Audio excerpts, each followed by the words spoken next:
There isn't a woman alive that doesn't feel body shame. Mhm. It's what I learned from doing workshops for 15 years. And the more attractive the woman was, the less connection she had to her body and Mhm. the lower the self-esteem she had. And I think that's because of the energy that comes in around beauty, that dominance, right? Right. So from the time we're small girls, and it starts when we're 8 years old, right? Or We're all sooner. Yeah. yeah, well, they Yes. say 8 is when girls start to I think from a brain function perspective, all of Start a to sudden notice. I see that people prefer little girls Mhm. to look a certain way, and I don't look that way. And Mhm. all of a sudden they wanna be thinner, or they wanna be taller, or they wanna have different color or whatever, or it all starts. Mhm. And I think about this because it's so simple, Yes. but how do you keep 51% of the population doing 80% of the household chores, working for 75 cents on the dollar, right? Chasing their tails, trying to always get into the relationship? You disconnect them from their power. Mhm. And our bodies are our power because my body, right, is wired for pleasure. I can have multiple orgasms. My internal clitoris never ages. I can have orgasms to the day I die. Mhm. But if Yes. I don't feel a connection, because I don't feel that my body is good enough, I'll never get there. Right, exactly, and that's where the objectification and sexualization of bodies, having one body standard that is the best kind of body, the beauty myth, and I find too, even as you were saying before, women that really pretty much meet that, beauty myth standard, yeah, and that perfect body image, they still don't feel good enough. There's constant self-criticism of us and our bodies and the way that we look. And as girls, we are raised in that. I mean, I think age 8 is when we might first recognize it, but it happens from the time when we're babies. Whether or not we have hair, how long our hair is. We're told to smile. We're told there are just like so many things that we're told about our bodies and that our bodies are right or wrong. And that message comes not just from our parents, it comes from society, it comes from magazines, it comes from the television shows we watch, commercials. And in fact, there's a whole business around, it's not just keeping us down, it's about making money too. Oh, Um, sure. That beauty products, the whole beauty industry. mhm, What's interesting is I've noticed a refrain among clients and women to take workshops. They'll say, I never heard my mother or my grandmother say anything positive about their bodies. mhm, And that's how the cycle continues, right. right? So if my mother is trying to be thinner and she has an eating disorder or she's bulimic or she doesn't feel good enough and she's saying that out loud all the time, and I'm a small child and I'm hearing that, I'm going to take that in, right? Exactly, and then as we're growing up, of course, we look like our parents. We look like our mothers, and so, at the same time that our mother is being very self-critical, we're also hearing things like, "Oh, you have your mother's eyes. You have your mother's smile. You look so much like your mother." Um, it that also enters into it because we're hearing, like, both messages. She's critical, I look like my mother, so there must be something wrong with me too, even if we're not directly criticized. That Exactly. You don't Yeah, have to have anyone say, "Oh, I don't like this," or "That's weird," or "That you have thunder thighs." Like, you don't have to hear any of that. yeah. It creeps in through the low self-esteem of our mothers. And I think that's how it goes from generation to generation. And this is a small story, but this is another example. When I was probably 4 or 5, I loved watching Shirley Temple movies, and I wanted to take tap dance lessons, and then my parents took me to see a ballet at the theater. It was my first time in a theater, and I wanted to take dance lessons. I wanted to be a ballerina. I wanted to take tap lessons, and the message from my dad is, "You do not have a dancer's body." I want you to take tumbling. And I didn't want to take tumbling, gymnastics, I wanted to dance. And so, we get that message too that our bodies aren't good enough to do what we want. And again, who cares? 5 years old, take dance lessons. Anybody is a dancer's body, when you're 5 years old. Well, Actually, and any. that's the whole point, is that we categorize and we label, Hmm. right? And it Hmm. starts with our appearance, and then it filters to everything else, because Hmm. then as we're going into puberty, right? Then Hmm. it's all of the myths around the hymen and menstruation and all of these things that are seen negatively in the culture. It's not something we celebrate. It's always Hmm. something to cause embarrassment, Right. right? How I smell or cross your legs. So I feel like as women, the layers of shame Hmm. about every body process, you Right. know, body Hmm. change, all of the myths. And if we can just connect through pleasure, Yes. it's like everything grounds, Right. Right. right? And you might receive those messages, but it doesn't get in. Right. Right. Pleasure heals shame. Pleasure heals all of those Mhm. negative messages that we've heard about our bodies, because we start to appreciate our own bodies.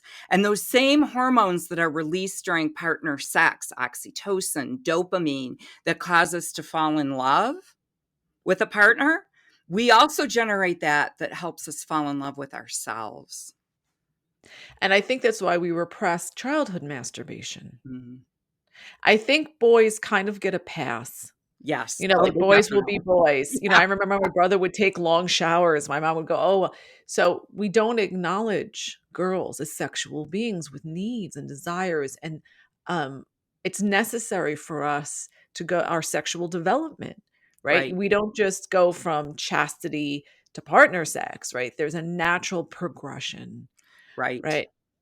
And so the And progression is connecting to my body, valuing my body. mhm. Yes, and that's where the body shame begins, right? Keep your legs together, sit like a lady, moving a young girl's hand away from her genitals. Those are messages that your body is not okay. Yes. So with body sex, right? Mhm. That's the whole focus. The whole focus is when we're in the nude together, we see the beauty in everyone and the beauty in ourselves. It's Mhm. fascinating that once we connect to pleasure, we're kinder, right? Yes. If I show myself kindness, I can show someone else kindness.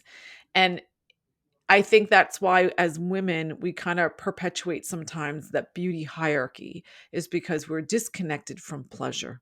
So then Mhm. it's like we're critical of other women and the way they look and the clothes they choose. Whereas when I'm cycling all those pleasure hormones, everything's great. And I'm not even thinking, I'm not, that critical lens is gone. Yeah.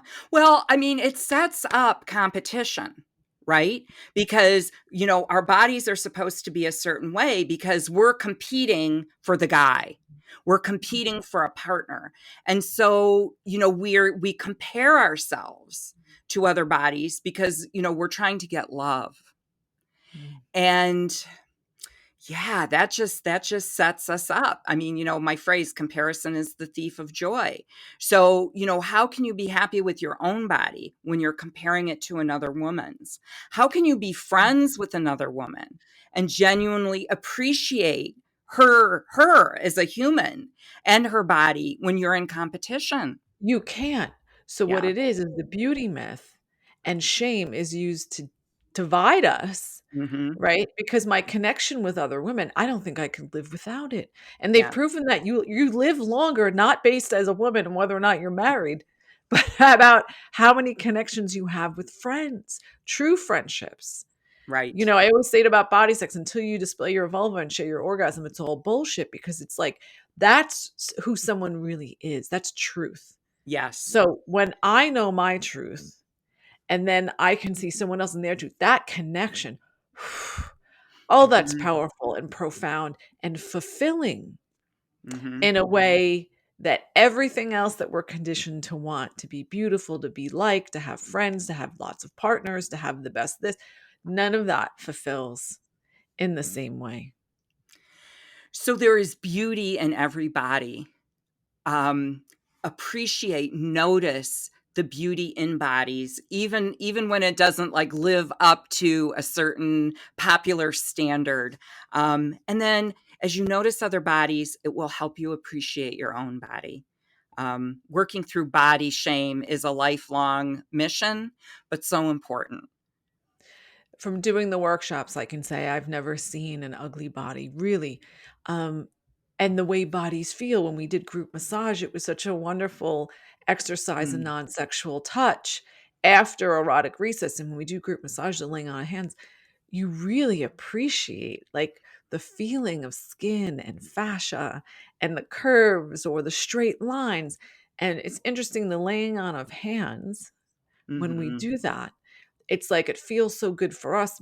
Often women would say it was their favorite part of the workshop. There's something that happens when we mhm, have a tactile connection with other bodies in a mhm. non-sexual context that Yes. we appreciate. Because I've never Mhm. touched a body that I went, "Ooh." It was always like I touch and go, "Oh, oh," and the women would all compliment each other during group massage. It was fascinating. It'd be like, "Oh, I love your this," or "I love your that," or "Look at that," or "What happened with that scar?" And they'll tell the story, and then they all connect. You know, Right. our bodies are our stories. Mhm. It's a testament to the life that we've lived, that we've survived, and maybe that's why I find women's bodies so compelling. You know, Yes. the C-section scars, the mastectomy scars, Mhm. even stretch marks. It's like I've lived, I've created new life, or I had a, you know, I went through a crisis and I survived. Right, right, right. Yes. All bodies are imperfect in some way. I mean, that's just how it is. They're perfectly imperfect. Maybe we can say that because it does tell our story. Every single bodies change as we age. Mhm. It's not just like a snapshot in time, and I believe that that's part of the beauty of every single body. I think that's what keeps us in touch with our humanity. Mhm. Right? If we stayed looking one way when we have to always kind of be flexible and pivot and adjust, we grow. And Betty would always start off the circles when they say, "How do you feel about your body and your orgasms?" She would say, "Well, I don't really recognize myself in the mirror. I'm a little slower." You know, she's Mhm. 88, 89, 90. She's like, "But I can walk and I can talk and I can digest food and I can defecate and I can orgasm. So, you know what? Mhm. Everything's just great." Yes, yes. And even as my body ages, I'm looking at it as a connection. Like when I started to get age Mhm. spots on my hands, it reminded me of my grandmother and how I would sit with a child and just play connect the dots with her age spots. So now I look down and I'm like, "Oh, grandma, I've got grandma hands." And then I have like two when I'm tired, I've got little wrinkles that show up near my chin. That's my mom. And so when I see those wrinkles, I'm getting teary. I think of my mom Mhm. and I think of her looking back at me. And what a gift. I'm not ashamed of my wrinkles. I'm not ashamed of my age spots, and different, you get a lot of dots and spots and wrinkles as you get older. But that's part of living. I love my body. I love my body.